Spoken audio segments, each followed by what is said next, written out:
and dealing with the uncertainty of life. It can drive us absolutely mad, not knowing what's going to happen next. How is something going to unravel? What are we going to do? There's so many possibilities. All those what ifs can keep us up at night, tossing and turning. So this week we are going to pull some cards to kind of see what is going on in our reality, to kind of guide us in the uncertainty of what is occurring.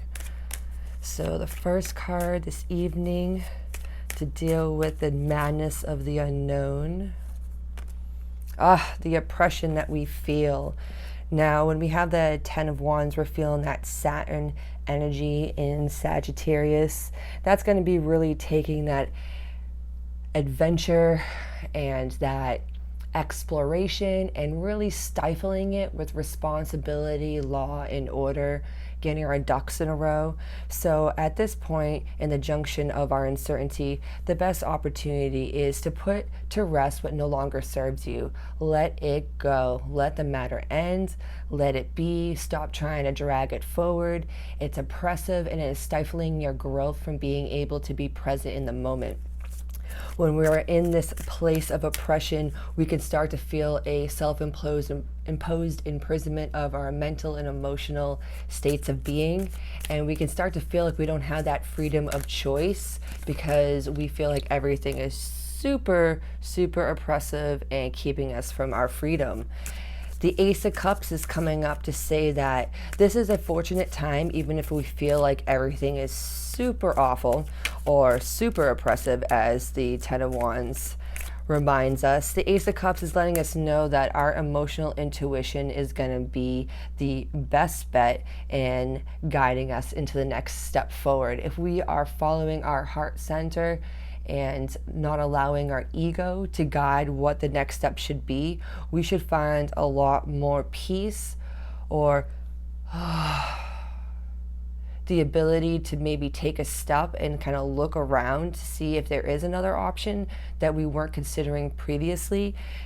Ace of Cups is definitely a divine inspiration. Whatever you believe in or not believe in, this is a opportunity card that's definitely saying that if this oppression is occurring, it's probably because we're deviating from where we should be with our heart's desire, our purpose in life. So the more we stray from the path that we're supposed to be leading, we sometimes can feel like we're always being hit over the head, or I like to say that whack-a-mole, and you're the mole being whacked. So if you keep feeling like you're being hit over the head, it's time to realign with what it is that you need to be listening to in order for life to be a little bit easier.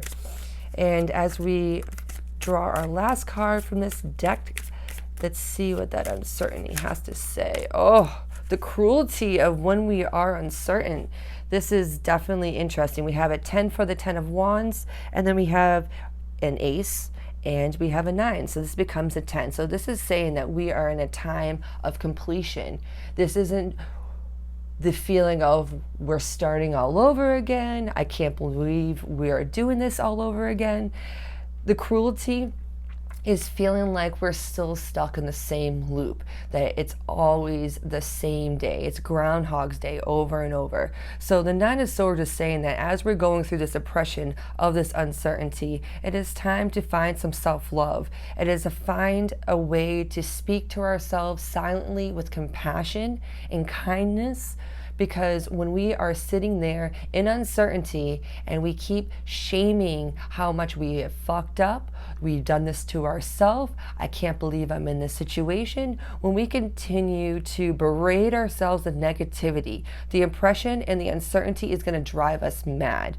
The cruelty card is here to say that we need to find the courageousness of self-love, to find compassion, to meet us in the times of chaos and that uncertainty that drives us mad. So these cards are definitely saying that opportunity is around if we choose to change up our perspective and see a new way of finding compassion and kindness instead of meeting ourselves with such anger and frustration. It's all about the mind.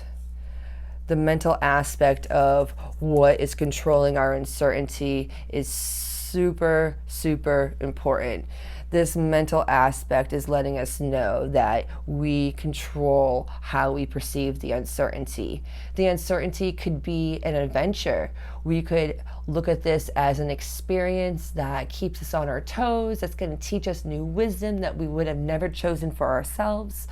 But yet sitting and waiting can drive us mad. So once again, this mental aspect is letting us know that this week it is most important to tend to our mind, to be able to see in a whole new direction. We must focus our mind and our emotions beyond the things that we cannot control. Those things will drive us mad.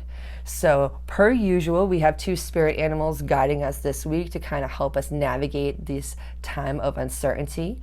So I'm feeling that if we pull to the left, we are getting some dolphin energy. So the dolphin is going to be letting us know that we need to trust our instincts as we deal with this time of uncertainty. We need to trust our instincts when it comes to our mind.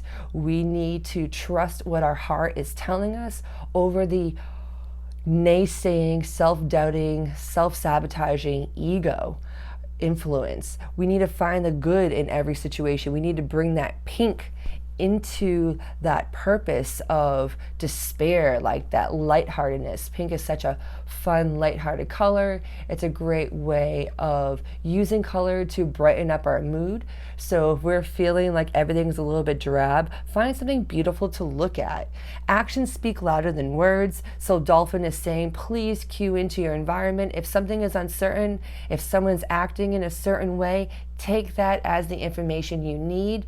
Don't trust the words that they're saying. Their actions are louder than their words if we tune into the environment.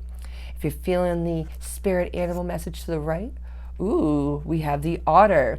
This is definitely going to be taking more of a playful outlook this week. So mentally, you may need a break. It is time to set a play date for ourselves. If we continue to overthink, we'll keep our emotions frazzled.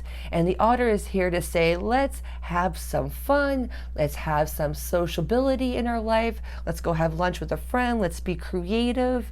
And if we're continuing to swim against the tide in the times of uncertainty, it's only going to make it more difficult. So go with the flow. That's the medicine of the otter, is to go with the flow.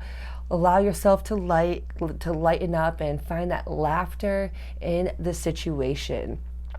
So we have some emotional aspects that are really driving home the reality of our mental state of being. So as long as we continue to stay in our mind, we will allow our emotions to feed all those nightmarish scenarios as we wait in uncertainty. So make sure that you allow your emotions to guide you to more adventurous, lighthearted, playful situations this week, and allow this time of discomfort and the uncertainty be a space that we can create in a way we never would create if we were stuck in our routine. So that is the purpose of Awakening Autonomously, is finding a way to shift how we view reality, especially in times of uncertainty. Look forward to seeing what's going on next week in the energies. Have a fabulous rest of your time this week, and thank you for ignoring ignorance.